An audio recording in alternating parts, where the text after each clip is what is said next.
na o se tau I le mau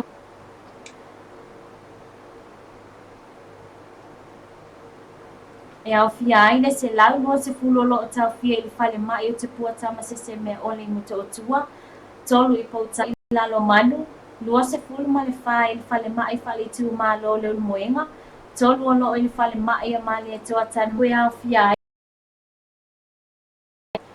o Josie sa po lua lo o tu la I mo kilifi fa atasi ai ma le tolo te se mai le mamano le atinu u ina ia ngalulue fantasia wale mangi pui o Samoa mai le pepesi le wha mai o le misela. O lo va ai living. We are surrounded by beautiful lush gardens and panoramic views of a